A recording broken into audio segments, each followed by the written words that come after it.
When I was 15 years old, when I got this job, I said to myself, I am going to work here until the day that I kill myself. And, hello, I'm still here, so I must be happy, right? I had me a vision. There wasn't any television. But looking into the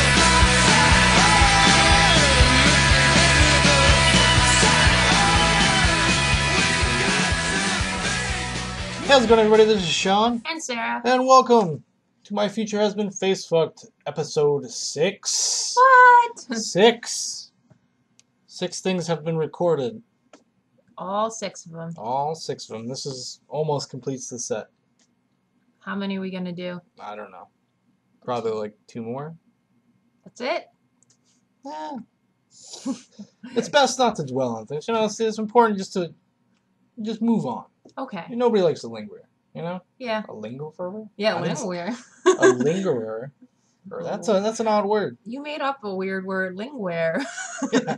Don't like them lingwares. That sounds like Antiques Roadshow. It does sound like something from Antiques Roadshow. This is from the lingware line.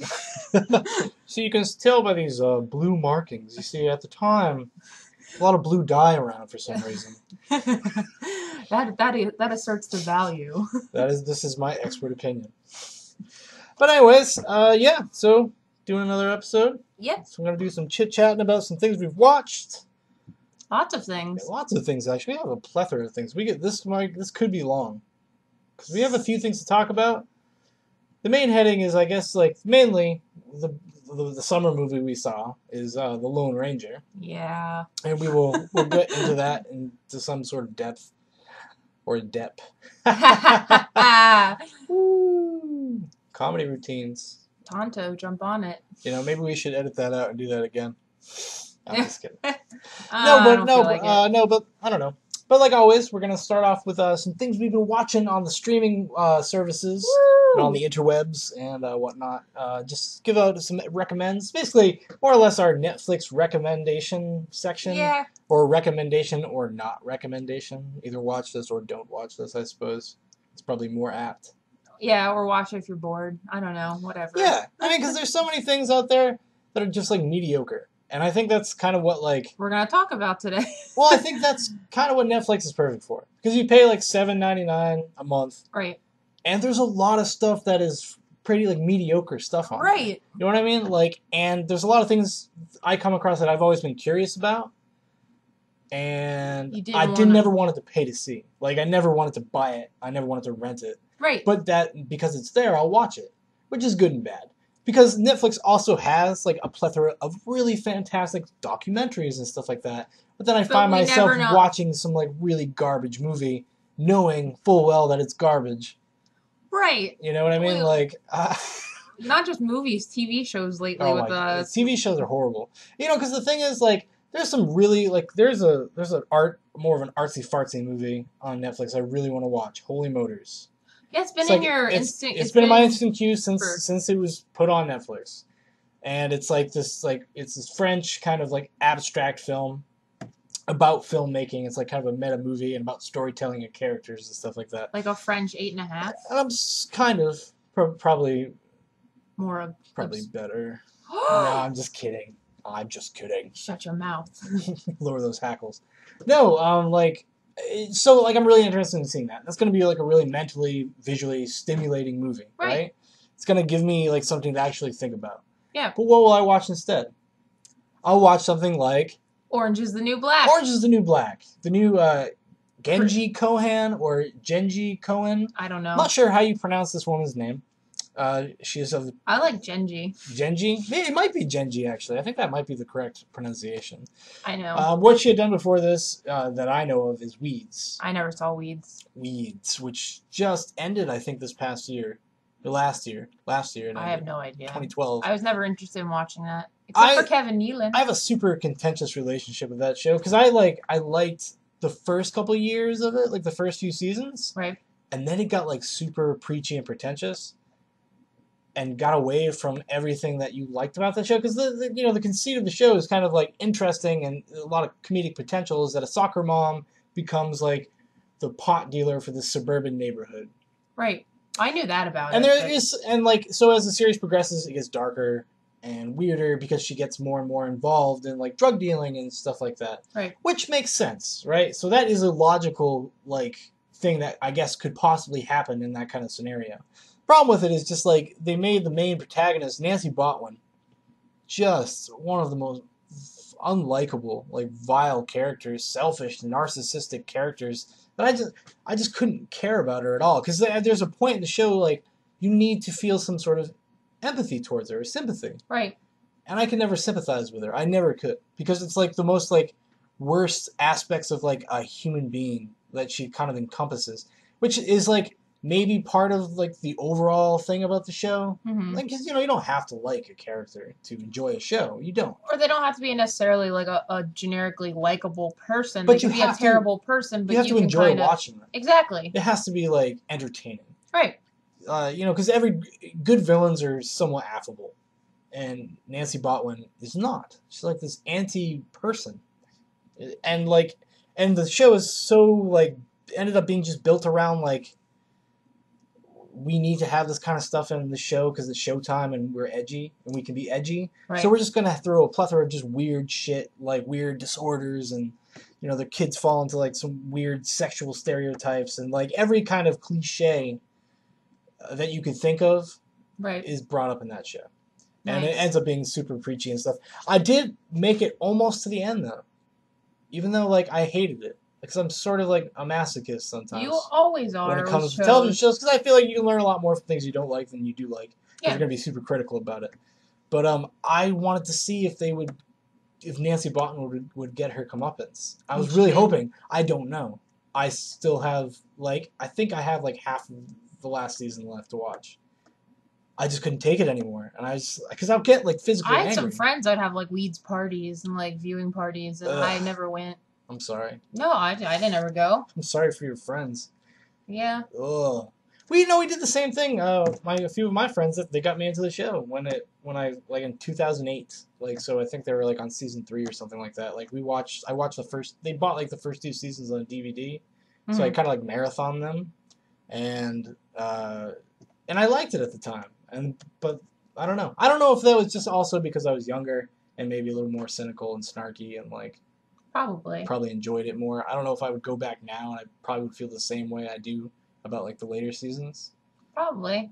Yeah, because it's just sensationalism for sensationalism's sake. Although the writing was better. But anyways, I'm sorry. I kind of just dominated that whole thing. But so Orange is the New Black, Sarah. Like I pretty much made you watch it. Yeah. Because we were really bored. And I was just like, couldn't think of anything. And they kept advertising it so big on Netflix. They do that with all their like new shows because it's a Netflix original series. So no, I know, you have but to have Netflix to it was watch just it. like I think that's when we got to the point where we just kept seeing the ad for it. We were like, all right. Oh, that's why I fine. clicked on it because it was there. Yeah. Because we were like at one of those impasse moments you have on Netflix where you're like, I have no idea what the fuck I want to watch. Max couldn't even tell us what to watch. Yeah, Max just lets us down. That fucking supposedly helpful thing. It's no.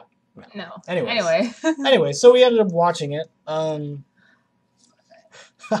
don't know. Like, what are your general opinions about it? It's funny because after we've watched it, I've read a whole bunch of like articles about it. Yeah. And they're like saying Are they positive or negative? They're positive. Okay. But it's weird because I kind of felt like against what a lot of the positive things were saying, like how it's showing like lesbians in such a good way and like, you know, like empowering lesbian. You know what I mean? Because it's but like the only lesbian sex on the show is with like attractive people. The butch lesbians, there's no sex scenes with butch lesbians. Oh, that's not true. With butch lesbians? There was one. No, it's a masturbation scene. Yeah. And there's no nudity. That's true. There's she was under a blanket. There's no physicality in that. Yeah, that's true. Oh, by the way, we may give. There's a few spoilers of that nature. Like yeah, we're not going to probably come up. We won't go in depth with the plot. But. Yeah, no, but I just kind of laughed at it because it's like, okay, sure, it's a show that has a lot of like things in like a lesbian or gay nature, but it's like I think it's stereotyping. It's totally. Yeah, like because it's also they stereotype the races and the racial divides of prison, which I know which exists. They exist, especially the racial divides in communities within a prison. But like, the show does it to a point where it's like It's comical. It's comical, but it's like not really. Sometimes I was kind of like, oh, Because it's a dramedy. It's not a satire. It's not a Right. satire. So it's not satirizing these things. It's saying this is what life is like in prison. And at the same time being a comedy, but like you said, the different racial factions, I'm sure those exist. No, yeah, And, but it's just like and but the stereotypes char- usually are born out of some type of truth, you know. But I know, but at the same time, like but those how people fall into them hard. hard, like, and they have every kind of stereotype you can think of through a racial like dynamic. Yeah, Weeds was very similar to that, except Oh, it I was didn't- more of like a Suburban. like white middle class stuff, and then like how basically just like a lot of white guilt whenever they would interact with other races and stuff. But, Yeah. yeah. And it's also kind of something we both said at the about this was like, this is the most lax federal prison. Yeah, it's a federal institution, and they're like having like birthday parties and going away parties and Decorating with toilet paper. having like a prom Yeah, and like being able and to walking around freely. play music, like I mean, loud yeah. dance party music. Listen, and I've seen enough episodes of Lockdown to know that it there was cannot one be day that. Sean that had goddamn lockdown lax. on like all day. It cannot be that lax. Which I think Lockdown is also on Netflix. There you go. It was. FYI, It is. for your information. Yeah, I actually watched it after you fell asleep that day. I just kept Yeah. watching it. Whatever. I mean, But anyways, yeah. So that is even they even push the boundaries of the fact that this is a comedy set in a prison. At least give me some some like, semblance of reality. yeah, and like I understand like even the corruption of guards and stuff in real prisons is a thing, but like some of the shit that they would do is just like it was crazy to me. I don't know. Well, actually, I think they, as far as like the corruption and stuff goes, I don't think they take it far enough. I don't think that's even like enough of an issue. Honestly, Okay. like because there could be a. Okay, because they just kind of wash away everything. It seems but I like think it's like, and it's presented not super serious. right. Like it's not like they have like the one mustachioed guard He's hilarious. who's though. fucking great performance. Actually, I really enjoyed like just his performance. That's an example of somebody that's unlikable, but you like watching. One of the 8 people from The Wire on this show. Yeah. Well, The Wire, people from The Wire are everywhere. The Wire is a phenomenon. Bombers everywhere. Get on the train. Get on the wire, if you will. But you should tap into that. But anyways, but like yeah, so but like some really heinous shit happens involving him. Like there's like rape, kind of. I mean, like like there's rape stuff kind of brought up like that subject, but it's not taken very seriously. And then it's kind of like brushed away that he just falls in love with the person that he raped and stuff like that. But like I don't know, you think like a lot of like real drama, like real stuff, but maybe they felt like that would just be too dark Yeah. for even the tone of that show, because it is a pretty light tone. The show is pretty light. Yeah, it is. And like I don't know. The only thing I will give that show is how they do a lot of shows do this, but they go like give you the way they give the backstories to each of the prisoners. Flashbacks. So, like kind of like flashbacks, Yeah. and it usually focuses on one prisoner at a time. Each episode. Every now and then there's like a mixture of a couple. Yeah. But I kind of enjoy that because like at first you're like, who the fuck are these people? Yeah. And how am I because that's how the first like 2 episodes maybe were. Yeah. You're kind of like, well, why are they here? You don't really Well, know that's- any of their crimes, and I thought that was really clever on their part. You know what I mean? Like I enjoyed that because I kind of enjoy the flashbacks more than the rest of the Then story. actually what's going on in the prison? Yeah. Yeah, me too. There was a few characters that were like kind of mysterious, and once you kind of get to figure out what they're in prison for, And then you kind of see how they're acting. It kind of all like they do fall into the kind of the slight stereotype of like nobody in prison is really guilty of like everything's like all crime is circumstantial, right. but like none of these people, their crimes are somehow justified or because of their life story or something like that led them to this point, which I thought was a cop out. Like they should be. There is actually one character that who's like obviously made a mistake, and it's that high school student or the one that was in college, the track runner, Yeah. the track star. She actually like chose to be a criminal, even though in Trying to prove herself for something, and then for no reason, because she had like a bright future ahead of her. and she wanted acceptance. And That's she what it wanted- was. Yeah, exactly. Social acceptance. And I like that there was no. They didn't really delve into like that she was pressured to do it. Like it's more of like no, she made this choice. Now she has to live Yeah. with it, and she's super bitter about it. And a little crazy. So that a little was cray sometimes. that was a good slant on the character. And I like the old lady, the older prisoner. Yeah, she's a good character. I like her. Yeah. I enjoy her character performance. But overall, it's like a kind of show, and I don't really care about like the main character Piper. I don't really care about her life. No, you know what I mean? Like, because they do a lot with her family and friends. I really just don't care. Everything that she does is her own fault, and it falls into that kind of. Well, it's hard to empathize with somebody that's just like blatantly being selfish and stupid.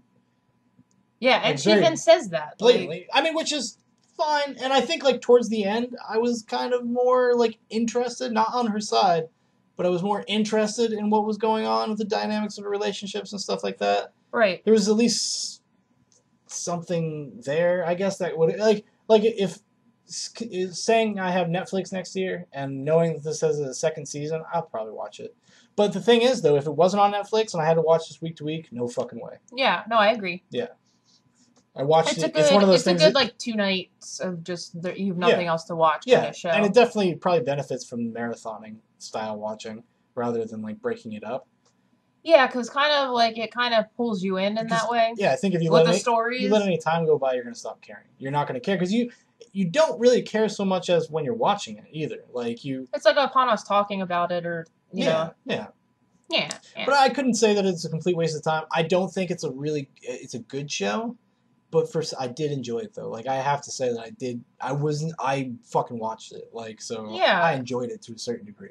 Yeah, I agree because I watched it with you. Yeah. And I fell asleep during an episode. episode. Not as bad as I thought it was going to be. Yeah, and I went back. Even surprised a few times. Yeah, I fell asleep during an episode and went back and finished it and then we kept going. Mm-hmm.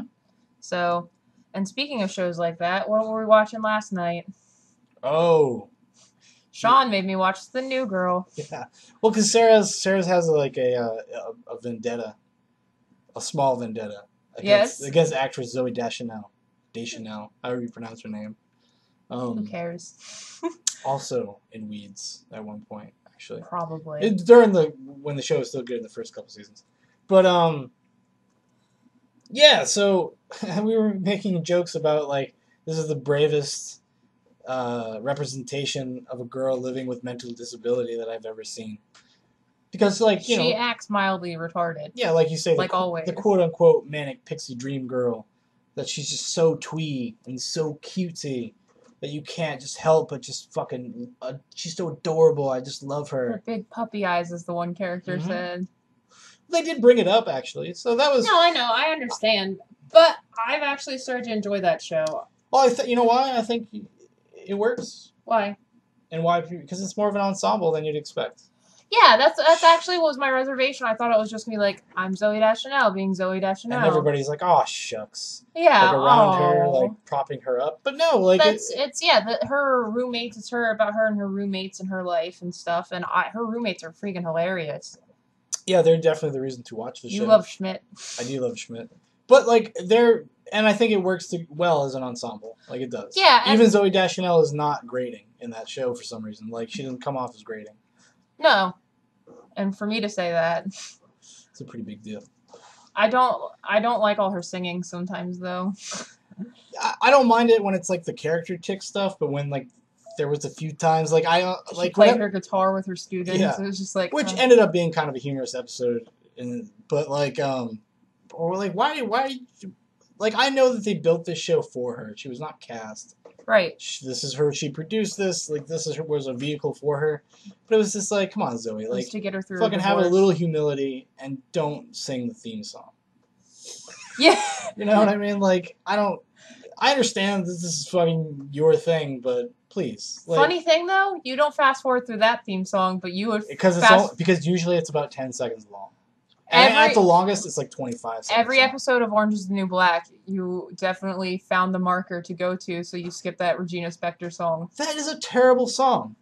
The Regina Spektor song in Orange is the New Black is fucking horrible. No, it is, but I like singing it at you to annoy you. The animals, shake, cutesy animals, or some shit. Banging on a piano, animals. Stupid. And I don't mind Regina Spektor at all. I'm not a big Regina Spektor fan. I wouldn't classify myself as a fan, but I don't mind her. Like, I could take her in the pantheon of, like, female singers, I mean, I'm more of a Fiona Apple person. Yes, you are. But yeah. Or Feist. I like Feist too. Yeah, I love Feist. But that might be more because of her connection to Social Distortion. Social Distortion? Or am I fucking Broken up? Social Broken Scene. Social Scene. Social Distortion's Mike Ness. I'm sorry. Weird punk band. That's right. Well, I like Social Distortion too, but Broken Social Scene is what I was thinking of. Yeah, I know. Well, I think Feist has an amazing voice. We're getting kind of sidetracked, but yeah, anyways. she was great live. So, yeah, New Girl, not as bad as you may think your preconceptions of it would be. We still got to finish the first season, but we'll probably do it later. Yeah, we'll probably do it later tonight or something. About midway through. No, we're more than midway. Oh, it's like 24 episodes, I think. Oh, really? Yeah, it's because it's a network show. They do 20. They're not like AMC and stuff. It's like 10 or FX, like 10 episodes. Yeah. But anyways, yeah, so not super terrible, surprisingly enough. So those two shows kind of pleasantly like, all right. Yeah. Not a total waste of time. And they're good time considering killers. some of the things we watch, like that's saying a lot. And Antiques Roadshow is now on Netflix, which was awesome. Except it's the later seasons too, and they don't show the failures. Yeah, it's basically the same thing, except there's less of that heart-wrenching failure stuff, which is because I think all human beings, they just like to watch horrible things happen to other people that are not themselves and have their dreams and dreams just dash straight in front of them. You just see the life and the light leaving their eyes as they find out that like, their doll... I'm not going to be able to pay off that mortgage with this fucking doll. Yeah. And they do a lot more history of the town they're in. Kind of stuff. They connected to an antique somehow. Yeah, I know, but I'm just saying. So that's Mark Wahlberg. Yeah, it's the new host name, or is it? Has he always been the host? No, I don't think so. No, he's. I don't even remember him at all. He's done a couple. Because these are 2011, I think. Yeah, these are from 2011. He's done a couple other hosting things, but because that's what he is, a television host personality. But I don't know. He's kind of weird. At the end, they always show him he does his final speech and he turns around to whoever's behind him. He's like, "Oh, that's real interesting." Yeah, let me take a look at this. Yeah, and you're like, "What?" Well, that's a whole thing. I just imagine them pulling out and him accidentally bumping into somebody and being really pissed off because they fucked up the shot. They do during the credits or at the end they show the it's like a confession booth almost of people, and that's usually where they talk about the failures and it's people saying kind of cutesy funny things. Yeah, and I remember prepared lines. And I remember this one thing. This lady had this bag and this weird thing in her hand. She was like, "My husband had high hopes for his Italian vase, and then I dropped it. Now he's not talking to me for the rest of the day." And then she shook the bag of shards, and she starts laughing. Yeah. Enjoy your ride home, lady. Yeah, that sucks. Hope you didn't come too far. Local. Right. That was my favorite though, because I was like, I can imagine that happening, or something accidentally falling off the appraisal stand and being like. And it's interesting because it's a cool show because you learn a little bit about antiques and history, and that's what makes it worthwhile and interesting. I imagine that's why people watch it.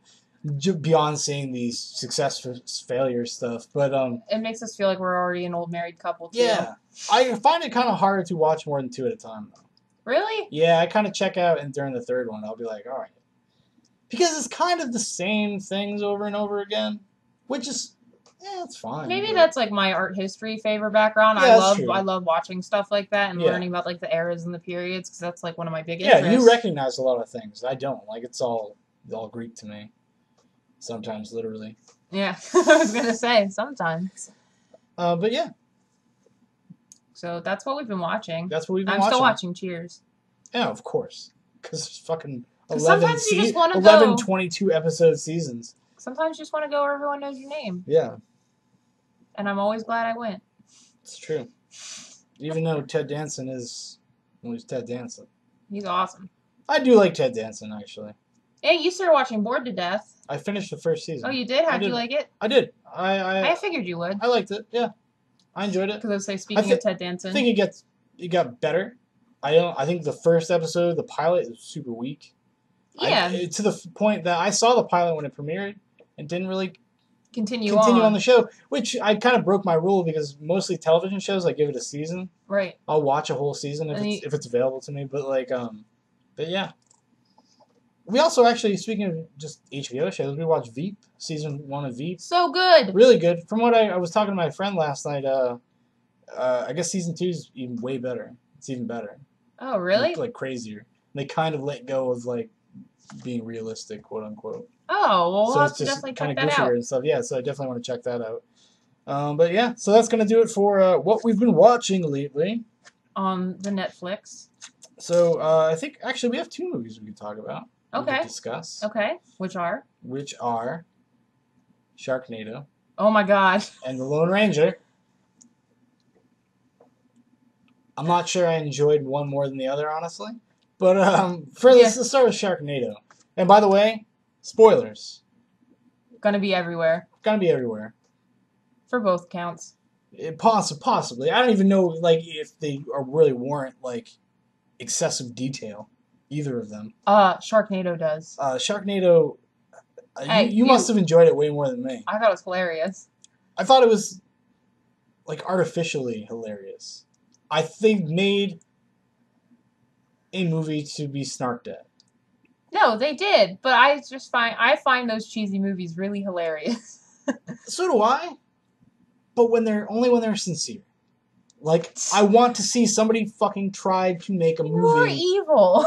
Tried to make a really good movie, and it just fails at every turn. Like, that's way more entertaining to me than, like, I feel like hipsters pandering to me. Like, pandering to the fact that I like bad cult films. Okay. I mean, granted, you know what else? Because I think, like, most sci-fi original movies are that. Yes. Anyways, I just don't think they're as obvious, as transparent. Because this has been marketed like this. That's kind of why I was like, I was totally turned off by Sharknado, like hearing about it, like the come up of it because of that. I was like, I felt like being because you've heard about it. I feel like I was being talked down to because of the way they were marketing it. Even the directors, like, because this is an Asylum film, and people that aren't familiar with the Asylum production company, they do basically knock off some movies that are in the movie theater. Mm-hmm. And just like really ridiculous, like Shark versus Octopus and stuff. They make those movies, and some really bad, like Sherlock Holmes versus dinosaurs, like shit like that. I'd watch that. Yeah, and those aren't terrible because they're a little more sincere. But the scripts just are too fantastical for their budget. Like, they can't do it, so it ends up being really cheesy and bad. But yeah, so then I finally was like, oh fuck it, let's just watch it, see what the sensation is. What did you think of it? I thought it was a little ridiculous, but obviously, yeah. I mean, yeah, but I mean, I don't know where to begin with it. That movie just has an filmmaking incompetence on a level I have not seen in a while. Yeah, it's kind of baffling. It is. It's totally baffling. Because I heard some people were like, some people writing articles like shocked how competent it was. But it really wasn't. It wasn't. Like, I don't know. Tara Reid was fantastic. Yeah, well, she's like, it's like, I wish there was more of a point to her character, like besides standing there. Because that's the fun of casting somebody like Tara Reid. Like, cast her as like a doctor. Yeah, that's what we thought. Because that's what we thought. I thought she was going to be like a scientist or something. And she's just some dude's wife. She's just some surfer. Ian Ziering of 90210 fame. Is just his wife. Right, and she's kind of just like, her job is to scream and stand there. Yeah, and be a bitch. Yeah. And then kind of come around after everyone dies. This family unit thing at the end. Yeah. There's definitely I definitely laughed quite a few times. Your brother laughed too. It was the 3 of us watched it. Yeah. It was pretty good. How can you not? You can't, like, when people are shooting sharks out of the sky and then with a 9mm pistol and they're like exploding. It's fun. And then or jumping into the mouth of a shark and cutting their way out and saving someone. That was the one point where I was like, okay, that was pretty good. Yeah. That was like, I have to like take off my snob cap and just be like, all right, that was pretty awesome. Yeah. Or our son happens to fly a helicopter. And you're just like, what? Yeah. How lucky. Yeah. Well, I mean, like, that's the thing about, like, these kind of movies. Like, I grew up watching them because I grew up watching MST3K, Mystery Science Theater 3000. But when they make fun of a movie, the people that made that movie really tried to make a good movie. And that's what makes it so, like, delicious. Like, that's what makes it so awesome. A little tasty morsel. Because they're trying so hard. And it's endearing in a weird way. Like, not even just because we're not making fun of it. It's just, like, very endearing that these people did what they could, got together and like tried to make a movie. Like there's one MST3K episode that I really like a lot, and it's probably one of the more sincere movies I've. Which one? Low budget. It's called Time Chasers. I think we watched that. It's about a guy who has a single engine plane. He turns into a time machine, and it's made by. It was like paid for by the municipality of Vermont. And it was all filmed in Vermont. If you haven't seen it, we'll watch it later because it's I one think of the, we did watch that. one though. of the best episodes. I don't know. We watched Legend of Boggy Creek too. No, also, we watched a couple. Very similar circumstance. But I also grew up watching it. I don't remember some of the episodes as clearly as yeah. you. But... Oh, because the ones I liked, I own or have seen a million times. Yeah. Yeah. But anyways, like that's the kind of movie that is fun to make fun of and watch and laugh at, in my opinion. Sharknado, No. not so much, but like at the end of the day, like there is some enjoyment. I just don't understand why it was like a quote unquote phenomenon. Why like celebrities were twittering about it. Like why? Like this is something that's on Sci-Fi Channel first of all, like all the time, and probably more funny.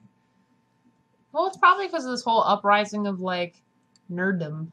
That's definitely part of it. Yeah. Oh, Where you're not really a nerd anymore. It's like hip to be. No, it's mainstream. Yeah. It's been mainstream. I have a personal quote that I think I made up. I'm not sure if I did. So I will come after you if you steal it and put it on a t-shirt. It's like the nerds that have inherited the earth and they ended up being douchebags too. Just on the opposite end of the spectrum. Because they're just as fucking snobby and indignant. They're sometimes even worse. Yeah. And which was fine when it was on message boards. But now that I'm like inundated with the culture, I almost want to distance myself from it. Yeah. It's like being like identifying as a gamer. Yeah. Like it's such a horrible like thing for someone. It's almost like derogatory. Yeah. Like and I almost feel the same way about like nerd was always supposed to be derogatory. Then they took it back. Take it back. And Take back the night. Or geek and nerd, and they took it back, and now it's like eating itself. Talk nerdy to me. Oh my god. Oh my god. Well, I mean, like it's just people like the proliferation of like fake nerds. I guess, in a weird way. Mm-hmm. Like there's a difference between like there's always been different tiers of seriousness for nerds. It's more of a lifestyle now, like. Well, you know it's always been a lifestyle for a certain segment of society. Lifestyle and the like. A trend. It's yeah. like a fashion trend, basically now, where it's like, and a lot of that has to do with like technology allowing for like some of these nerd properties to be like big event things, and that all society is kind of hanging on now. And also, it's because nerds tend to be fairly smart, and a lot of them have grew up being nerds and are now like in positions of like celebrity and stuff like that to do something about it and kind of brand it in a weird way. Right. Take it back. Well, like there's what's his name? The guy I was watching this clip from on Grantland, the YouTube channel and podcasts and stuff, and the guy who was on the show Chuck. I can't remember his name right now. I never watched Chuck. We'll call him Adam Levine, even though that's not his name. That's the singer from Maroon 5. But anyways, he started a company called Nerd Machine, which is basically just selling products that are quote-unquote nerdy. Oh. He started a company to pander to nerds. And like Think Geek? Yes. Except maybe worse. Oh. In a weird way, because he's got all this celebrity backing. So celebrities of like that have been in nerd properties come out and like sport his stuff for him. Or the Nerdist and things like that. I know he works with the Nerdist as well, like Chris Hardwick and stuff. Which I like Chris Hardwick because I think he's very sincere. I think some of his friends... Booker DeWitt at Comic-Con. Less so. Yeah. But yeah, and he was a good Booker DeWitt. But, I don't know. I'm sorry. Am I ranting? No. This is my podcast. I can do whatever the fuck I want, really. Yeah, I'm just here to kind of side it up. Just listen to me? Yeah. No, not at all. I know, I'm joking. But what do you think of the surge of like nerd culture and stuff like that? I know this is nothing like we were fucking talking about. Who cares? But this is more interesting than talking about Sharknado for me. So, I don't know. I kind of feel the same way, especially being a girl that grew up immersed in D&D culture.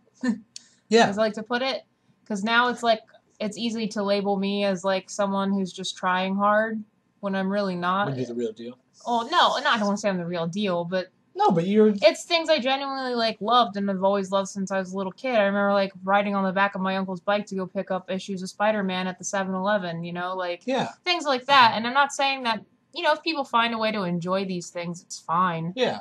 But like the kind of like how did I put it the other day? Kind of like hoeing it out, you know, especially with the girl form of it. It's kind of annoying. It can be, yeah. Like, you know, or people talk to me like I don't know what they're talking about because they assume like I just thought this t-shirt was cute. You know what I mean? Yeah, would you think that society would have moved past that by now? But they haven't. Just considering that, like, yeah, because like a nerd girl is something that's even more attractive because it's in such the cultural zeitgeist at the moment. Right. And then you have a lot of people that just wear the shit to be trendy and stuff with the thick glasses and the, you know, the... You're describing me right fucking now. Star Wars t-shirts and stuff like Shut that. up! No, but like, I mean, but there are a lot of people that would wear that without having really any connection or... I like my R2-D2 shirt, thank you. It is pretty sweet. That is a sweet shirt. She's wearing it right now, actually. But that stuff is actually really... Like, it's all cool stuff, but like... you know, when I remember buying those t-shirts and seeking that stuff out because I fucking wanted to them because I loved the properties and... No, exactly. Or like I'll walk into a like a GameStop or something and try and buy a game. I remember this very clearly. This happened to me in high school. Try to buy Soul Calibur. Mm-hmm. And people talk to me like I didn't know what I was buying. Try to talk me into other games that I might like better. Probably like Cooking Mama, which is horrible. But like, no, and it's just kind of frustrating to me that it's either like I don't know what I'm talking about or what I'm, you know, getting into or like supporting, or because that's the automatic assumption, or that's actually usually automatically the assumption. Even still, really? Yeah. Wow. I mean, I don't know. It gets to a point where it's like these like skeezy guys take it on as a way of like that's hot about you, and I'm like, ew, like really? Yeah, no, exactly. Like, yeah, because I remember our last job we had because we worked together. Yeah, that's how we met. Well, no, and actually our last job too, we worked together. I remember I had my Hyrulean Crest shirt, which is Zelda, and I was walking around after my shift to go buy something, and one of my coworkers stopped me and started talking to me about my like tattoos, and I was like, "Is that a Zelda shirt?" He's like, "That's cool as shit. Remind me to keep talking to you," or something like that. And it's like skeezy, and I'm like, you know, that's not why I like Zelda. That's not why I'm wearing the Zelda shirt. Like, well, you know, like, but in a way, it's like two sides of the coin. And it's really like odd. Well, the thing I used to like about like the clothing, right? Mm-hmm. Just like nerd property clothing, maybe like 10 years ago, or it was probably even 5. Something that you wore because you liked what you liked that. So you like that property or whatever. So you wore a shirt. Well, number one, because you thought it was cool. Yeah. And number two is because it is an identifier. Like, so when you're out in the world, travailing, doing whatever you're doing, like, you see somebody else with a shirt like that, it's like almost like band t-shirts. Like, you like that band too. Yeah. It's the same kind of logic, you know what I mean? Like, and now you can't do that anymore. Just like you can't do that really anymore with band stuff, unless they're some, like, obscure band that you like that somebody else has, because there's no fucking way they would know about that shirt. Yeah. And same thing in nerd culture. Like, there's, like, obscure comic books and stuff like that that not everybody knows about or likes. They're not in the mainstream. So, that's my favorite thing about like anytime we're anything Batman, people just want to talk about the Dark Knight, the Christopher Nolan. And then I started talking about Hush, and they're like lost. No idea what the fuck you're talking about. Right? Yeah, no, I know. And it's crazy. It's been a trying time to be a Batman fan over the past like 10 years. I think I like those movies just fine. Dark Knight Rises, But anyways, but like, you can't, like, it doesn't mean anything to you because you're not like, they're not going to go any. It's fun to talk about those movies, right? But it's like I actually like Batman. Yeah. Me too. Yeah. Or like I had a Harley Quinn shirt and someone was like, "What's that?" And they were like, "But they had Batman earrings on." It was one of my other coworkers, and I was like, "What?" I just wanted to like smack my head in the wall for a minute and just be like, "Oh my god, like really?" And I looked at her and I was like, "It's a Batman villain." Yeah. And she went, "Really?" And I was like, "Oh my god." What are you doing, you phony? No. You phony, get out of here. Big fat phony. No, and it's not. I don't try to be a snob about it, but it's like you're going to try to engage in a conversation, and it's just kind of like, Well, because I think this is also just a societal problem. People live on such a superficial plane that anytime anybody tries to have something more than a superficial conversation, people literally have no idea what they to shut do. down. No idea how to communicate that in that kind of discourse. Yeah. It's true. You try to get at the heart of something, even just talking about fucking movies. Oh, I know. We could go talk about some big summer blockbusters like Pacific Rim. Woo! Right? That movie is superficially fun. Yeah. Right? And there's some awesome action and stuff like that in it. There is, however light it is, there is subtext. There is other things you could talk about in that movie. Right. Fucking people would have no idea what the fuck you're talking about. If you started talking about the way society's reacted and blah, blah, blah. Nobody would have any idea, what to say about that stuff. Because they have no fucking... any more depth to the thought. They just saw that, they're Charlie Day is awesome! or fuck, even, maybe, not even that. Yeah. Robot smash. It's talking to people about Transformers movies. And when you talk about them we probably talk about Transformers every single time. Haha! But it's such a relevant, part of movie discussion and the way that movies have changed. And I think, Transformers is a big part of that. Because if you're critical to the plot of Transformers, people look at you like you're a snobby asshole and just fucking sit there and enjoy the fucking spectacle. Well, that's the other thing when I talk about, because I love Transformers, as I've said in almost every podcast, probably. Yes, I think so. Sorry. Because anytime I bring it up, you have to clarify. Which is fine. I understand that. Because it's something This could be a new person listening to this. It could be upwards of 6 people. Instead of 3? Yeah. Wow. No, but, I'll wear a Bumblebee shirt, or I have a Soundwave shirt. That's actually my favorite example. I have a Soundwave shirt who's my favorite Transformer. Mm-hmm. And people go, nice Optimus shirt. And I just go, oh my god. What have you done? I try to talk about Transformers, and it's, so lost on people. Yeah. Well, I mean... lost in it because people just aren't aware of where it comes from, actually, awareness of the original property. That, and it's also they don't want to talk more beyond Optimus smashing Megatron, and that's about it. Or Yeah, exactly. Yeah. Or so the I think goofy it's shit that happened in one of the movies.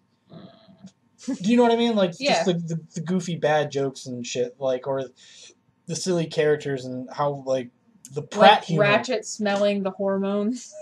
Yeah. Dumb. It is dumb, because Ratchet lowest wouldn't do common that. Denominator, the most pandering movies maybe ever made. Let's not keep talking about them. But they're relevant to the discussion, to all movie discussions, and I think, and all cultural, because it's a shift in culture. Yeah. That happened.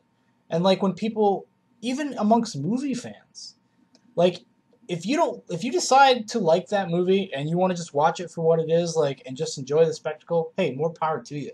But don't fucking turn around and tell me I'm an asshole snob because I can point out the 100 things that are wrong with just from a filmmaking tone and subtextual standpoints. Right. That's not fair. I mean, especially with movie fans, it's so irritating. Especially to you. It is to me. I'm not a total movie snob. No. I like some bad movies, and I will say that I like some movies that I should not like. You know what I mean? Yeah. But when I do like something, and people do come at me with arguments that I think are stupid, I do get a little much. Yeah, a little bit. I do. Sarah and I have argued about Drive and Blue Valentine on podcasts and off podcasts probably more time than we've talked about anything else. No. Well, just movies. Yeah. Specifically. Because I don't like them. Yeah. I mean, they're short conversations. There's just a lot of them. Still don't like them. I know you still don't like. I'm going to make you watch Drive. I still like Ryan Gosling, though. Of course. But anyways, so Sharknado is not really worth your time. If you missed the boat, you missed it. It got sucked up in the Sharknado. Yeah, it's done. And it's done. And some kid threw in an explosive device to neutralize the heat and make it disappear. Thankfully. Yeah. So thank you. Saved the day. Thank you, young helicopter pilot. Jinx. for taking care of that for me. Yeah. And the sooner we stop talking about it, the better I'll feel. Well, I like that the sharks are swimming in the streets. Well, that's the thing about Sharknado too. One last thing. Not very many Sharknados. There are 3. In like the end of the movie, last 5 minutes, there's actually shark tornadoes. Yeah. This happens in the pre-credit sequence, and then at the end of the movie, there's actually the rest tornadoes. of it's just sharks swimming in and a lot of streets. rain. And then not rain in the next scene, and then rain. Yeah, and then it's like daylight. Yeah. Which, just, yeah, I get it. Low budget. We don't care. This is a stupid movie we're making. Fuck continuity. See, that's why I didn't see. No. It's almost like inserting a laugh track. Yep. Telling me where to laugh. God damn it. God damn you, Sci-Fi Channel. Although now I do want to watch that Frankie Muniz, The End of the World. Yeah. It's like the next Sci-Fi original picture, I think for August it's coming out. I just want to see it because I haven't seen Frankie Muniz in a long time. Now that's something I can get behind. A Frankie Muniz picture. You love Frankie. We were talking about him the other night when we were watching Breaking Bad. Well, once you discover that Breaking Bad is actually just a sequel to Malcolm in the Middle. You're not the boss of me now. Making crystal meth now.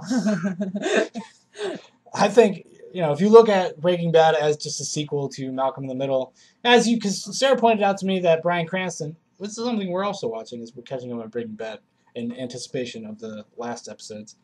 But Bryan Cranston also, in the first season of Breaking Bad, is in his underwear a few times. In fact, the marketing around it was surrounding him in his boxers in the desert.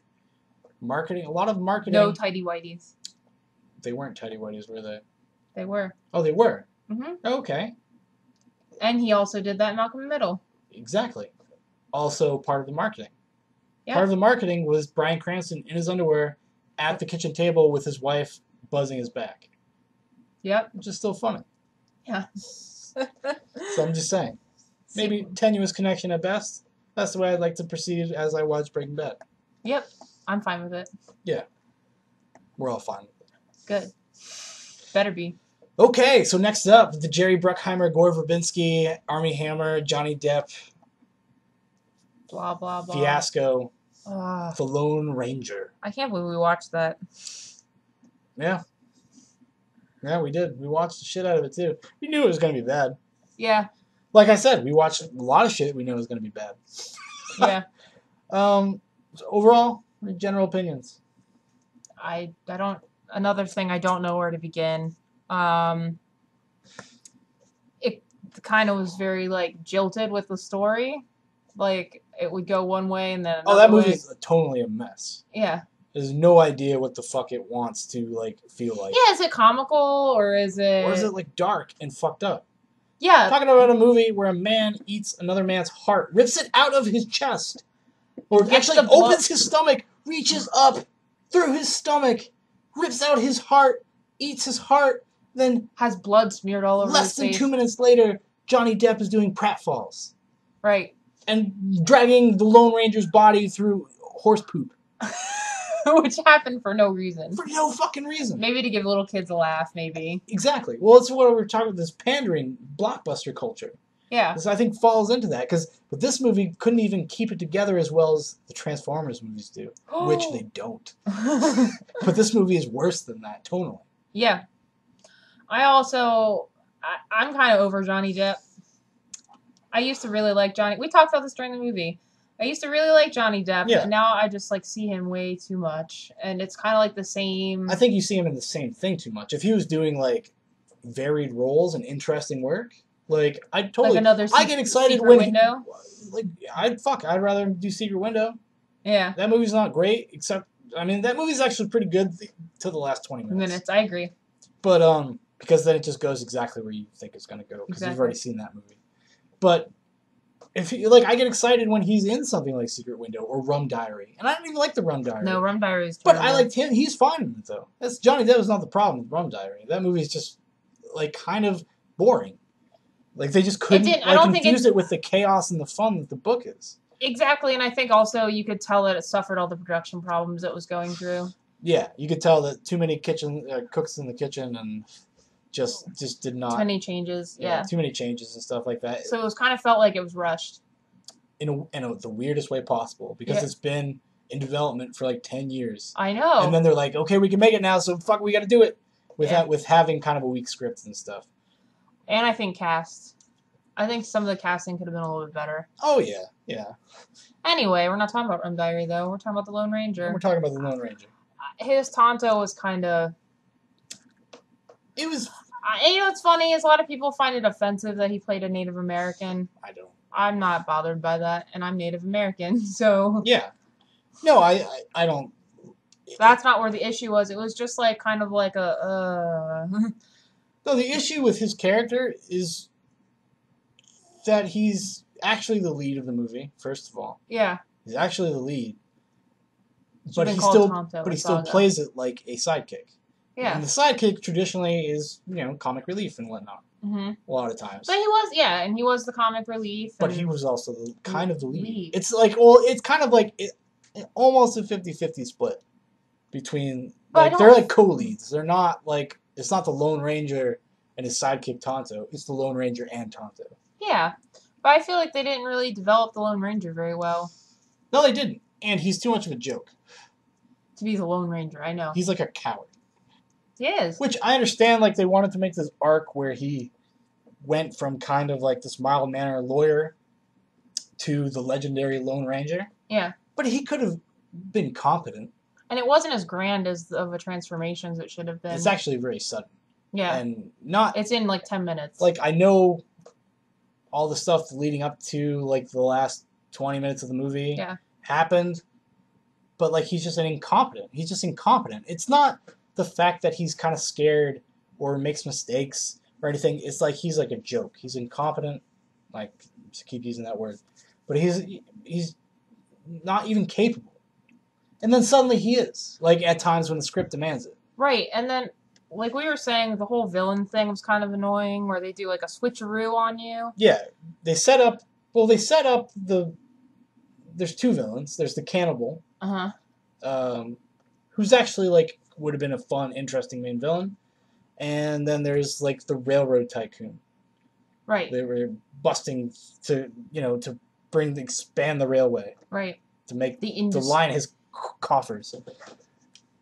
And the railroad tycoons in the beginning of the movie, you kind of see that he's shady and lecherous, and then the movie forgets about him for about an hour and a half, because it's almost a 2.5-hour movie.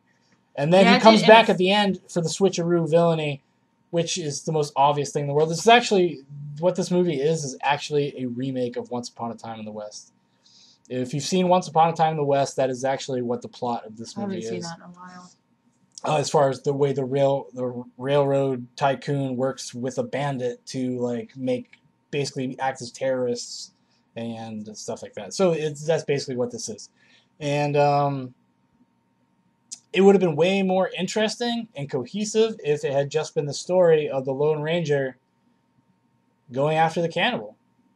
Right, I think that would have been fine. That would have, because what you did was... Would have been more of a test. It would have been personal. And it would have been a test of his character. Right. Do I arrest this man or do I kill him because he killed my brother? And he's a horrible human being. It's kind of like the Batman Joker type of fucking dynamic. Right. Where it's like, why doesn't Batman just kill the Joker? Because of his sense of justice. And he feels like he has to uphold actual justice. Right. Right? So that could have been the actual dynamic that was going on. And the movie touches on it, but doesn't. And then they kind of do the Batman Begins thing where it's like, I'm not going to kill you, but I don't have to save you. Yeah. Type of thing at the very end. I don't know. So you're really saying that this is a Batman movie? This is actually a Batman movie. Which actually, that Lone Ranger is a very Batman-esque character. No, I agree. And because the Lone Ranger came first. And it's probably somewhat of a point of inspiration for Batman. Well, I didn't get any Batman vibes from this movie at all. No. Well, it's certainly drab and gritty looking. Armie Hammer is handsome. Armie Hammer, I like Armie Hammer too. Yeah. Like, I thought he was fine. Like, as the Lone Ranger, he's fine. Like, his performance is fine. What let him down is direction and script. His performance is fine. Yeah, he did what he was asked. He did what he was asked. And there's even a few moments where he's like, oh, right, he's like he would be a good hero. He's a good leading man. Right. You know? But the movie doesn't really let him be the leading man either. Because they're like, this is the Johnny Depp. Johnny Depp puts butts in seats. It's like Alice in Wonderland. All the marketing for that surrounded Johnny Depp as the Mad Hatter. And honestly, I wasn't very pleased with that movie. No, that movie's terrible. It didn't even feel like an Alice in the Wonderland movie until the last, 10 minutes. Well, it's because it was it's like the sequel. It's actually a sequel to Alice in Wonderland. Beyond the Looking Glass? That's more, it has more in common. No, I know, but I'm telling you, I couldn't really, it didn't feel like an Alice movie to me until that last little bit. And when they have what the hell is it called? The thing they're fighting. What's it? Monty Python made it. Jabberwocky. Yeah, Jabberwocky. No, but not even that. Just, it became more fantastical, and that movie wasn't that fantastical to me. Really? Well, it takes place in a pretty fantastical universe. No, I'm just saying I didn't get that feeling when I saw it, and I'm a big Alice in Wonderland fan. Yeah. Well, it's as a juxtaposition to that movie, which I think it was more successful, was Oz the Great and Powerful, as kind of like a similar sequel or prequel to The World rather than do a remake of it. Yeah. That was way more successful. A really good movie. Yeah, not my favorite in the world or anything, but it's a good kids movie. I enjoyed it. Yeah, I totally enjoyed it, definitely. I like the sweet hats you can buy in the store now. All the Oz dress-up stuff. Oh, yeah. No, but I don't know, back to the Lone Ranger, it's just a mess. Yeah, and you can feel that it's 2.5 hours, too. It does, it feels like a slog, because it drags for about an hour and 20 minutes. Yeah, and, it was I don't know why they couldn't just made it a 90-minute to a 2-hour, just straight-up adventure. Yeah. Where a hero could be a hero and fucking just... And then, because that's the whole thing when they did with the railroad stuff, just unnecessarily complicating the plot. Right. For what reason? If this is it doesn't know if is this a movie for teenagers? Is this a movie for adults? Is this a movie for kids? It's one of those things like Transformers. It's pandering to the widest audience possible. So it's trying to have elements of all of those type of demographics that will appeal to those demographics in there. Right. And it's just not successful at any of them because of that. Because they didn't we have a niche. Let's fucking just cater to that. I mean, no. I kind of like the trailers right before it came out, too, where it just cut to the Skull and Crossbones from Pirates of the Caribbean. Rather from the creators of Skull and Crossbones. Yeah. What is that? Yeah. It's a universal symbol for Pirates of the Caribbean, apparently. Yeah. Oh, my God. Oh, my God. Ah. That's a franchise that actually... See, that, the first Pirates of the Caribbean... Awesome. Same director, too. Yeah. I thought it was awesome. But that movie's so simple. It's you have fucking good guys, bad guys. Adventure. Rum. And soup. You know what I mean? That's how you make that kind of movie. And because it was fun, it was light, and it had some darker stuff in it. The voodoo. But well, that's in the sequels. Oh, it's in the sequel, that's right. But even the sequels aren't terrible. I could give even those sequels, even though I don't think they're that as good as the first one. Oh, the third one was so long. That's just overly complex. That's what happened. It's just muddled. Yeah. And but the first one is the perfect model. It's it makes me think it was an accident that it was as entertaining as it was. Right. It's just that's just dumb luck that they had that movie when they wrapped. I guess. That's a funny way to think about it. That's what it makes me feel like, considering the sequels to Pirates of the Caribbean and now Lone Ranger. Same people. Oh, that's true. Jerry Bruckheimer, Gore Verbinski, Johnny Depp. And I think even the writers are the same. Huh, I didn't think of it that way. Yeah. Huh. Yeah. Dumb luck. But anyways, audiences have made this movie pretty much a giant flop. It's a $220 million movie. Only $220. $220 movie. $220 million movie. And I made I think less than $30 million on its opening weekend. And it opened on July 4th, which is a big movie weekend. Right. And it totally bombed. That's Disney's had two major flops. John Carter was another fucking huge flop. Yeah. And John Carter is way better than Lone Ranger. I didn't see John Carter. It's okay. Like, that movie's did not deserve to fail as hard as it did. Like, that is something that actually had potential to be like a kind of a cool franchise. Yeah. And we're never going to see it, unfortunately, because it's not a bad movie. Not bad at all. It actually has like a female protagonist that like is little girls could look up to and stuff. It's like, which is fucking crazy. Yeah. But like, you know, like full characterizations and stuff. Like, there's some bad filmmaking in there as far as like how the story unfolds, but like it's good. Like, it's definitely worth your time. Maybe I'll have to watch it. Lone Ranger is not worth your time. No. I couldn't recommend this even as like a rent, or if you're really bored. Like, there's better ways to spend 2.5 hours. Take your kid outside. Yeah, take your kid outside, or take him to see Pacific Rim again. Yeah. I agree. I mean, like, seriously. I mean, if that's like the what do you call it? The bar?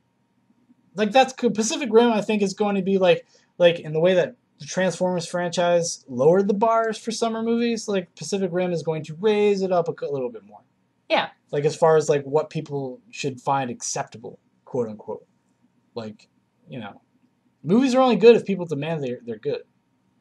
That's true. That's true. Like, as a society, we pick and choose which of these movies are successes and failures. Like, you have to be fucking smarter than a commercial. Like, that's really all it takes. And realize that you're watching a very biased commercial. Yeah. The trailer for a movie is going to make it look as best as it possibly can. Sometimes that's not even good enough. Like R.I.P.D. Also a bomb. Bombed. Have not seen it.